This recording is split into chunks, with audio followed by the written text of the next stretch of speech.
At some point, your house doesn't feel like a home anymore. It feels tight, it feels loud, and it feels like you're constantly working around it instead of living in it. And what's wild is that nothing is technically wrong with the house. It did it exactly what it's supposed to. It got you in, it helped you build equity, and it was the right move at the right time. But now it's just quietly holding you back. You're stepping over toys just to get in the kitchen. Someone's on a Zoom call while someone else needs total silence.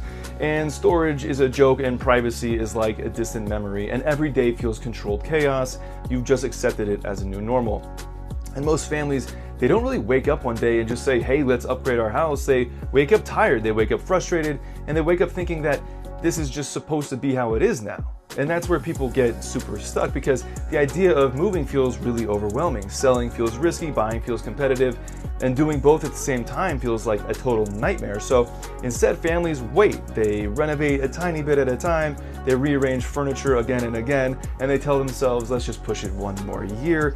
But here's the uncomfortable truth. Waiting doesn't actually make this any easier. It usually just makes it super hard and more stressful and much more expensive. And in this video, I'm gonna break down exactly how families upgrade out of their starter home without blowing up their finances, their schedule, or their sanity. And if you're planning to make a move soon, please text the number in the description of this video if you'd like my help making that happen. Staying in your home feels safe, and I totally get why. You know the house, you know the payment, you know the little tiny quirks, and you know which cabinet sticks when you always try to open the door, and you know which door always squeaks. And when life already feels super busy and basically overwhelming, familiar feels comforting. But what most people don't talk about is the cost of staying when the house no longer fits your life. And I'm not just talking about money, I'm talking about the daily friction that you feel, the constant effort it takes to make everything work over and over again. When your home doesn't support your routine, everything else feels much heavier on your shoulders. Mornings are harder, evenings feel rushed. Weekends don't recharge you, they just help you survive the next week. And families try to patch the problem instead of solving it. They add storage over here and they convert little corners into offices, and they tell themselves that they're being responsible by waiting. But the longer you wait, the fewer good options you actually have. Markets change, rates change, life keeps moving, kids grow faster than you expect, and suddenly you're not planning from a place of strength anymore, you're just reacting. So staying doesn't freeze time, it just delays the decision until it feels urgent instead of intentional. The biggest mistake I see families make at this stage isn't financial, it's mental. They treat upgrading like they're starting over from scratch, and they think, we barely survived the first one, we saved forever, we stretched, we sacrificed, there's no way we can do that all again. But hey, you're not the same buyer anymore. You're not guessing, you're not building from zero. You now have experience, equity, leverage, and crystal clear clarity about what actually matters to you in your life. And the trap is believing the only two options are staying uncomfortable or blowing everything up financially. So people freeze, they scroll listings late at night, they half plan, and they talk themselves out of ever running the numbers because they're afraid of what they'll see. And that fear, it keeps families stuck in homes they emotionally outgrew long before they financially had to. Upgrading isn't about chasing bigger or better just for the sake of it. It's about alignment, aligning your home and making sure that you're able to match the season of your life that you're actually in now with the home that you really need. So here's the reframe that changes everything. Upgrading isn't starting over, it's continuing forward. Your first home did its job. It helped you build equity, it gave you appreciation, and it gave you leverage. That progress doesn't disappear just because you move, it moves along right with you. And most people only hear horror stories. Families who sold too early, bought too late, tried to time everything perfectly, stressed themselves out into oblivion, and drove themselves right into the ground. What those stories usually have in common isn't upgrading, it's just lack of planning. And when you understand how equity works, how timing actually plays out, and how to sequence the sale and purchase strategically, upgrading becomes manageable, even predictable. This is where families stop thinking like first-time buyers and start thinking like homeowners with options.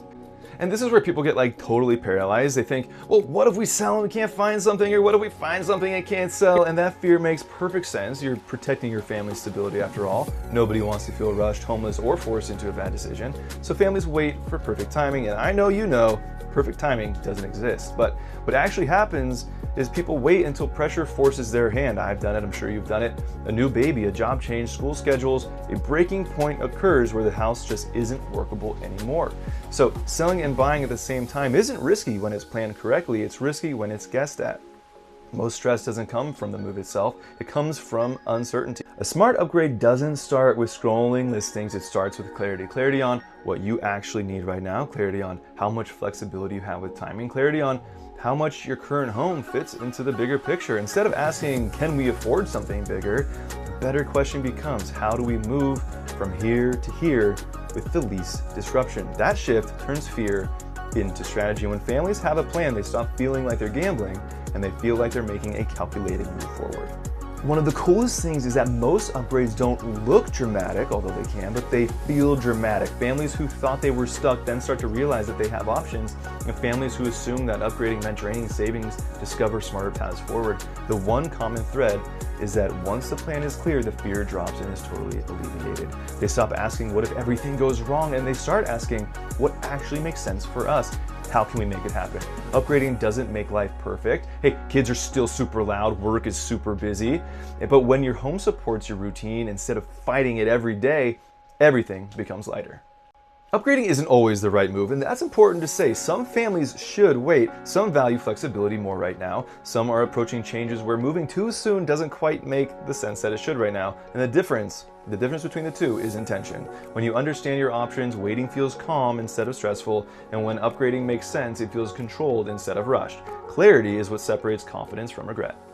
If your starter home feels smaller and smaller every month, that doesn't mean you failed, it means you grew. Your home did its job, now your life is asking for something different. Upgrading doesn't have to be chaotic, rushed, or reckless, but with the right plan, it can be thoughtful, calm, and surprisingly smooth. If you're in Southern California and you're starting to feel that pressure, or you're wondering whether upgrading even makes sense right now, I'm happy to help you think you through it. And if you're planning a move soon, please text the number in the description of this video if you would like my help, because the goal isn't just a bigger house, it's a home that fits the life you're living now.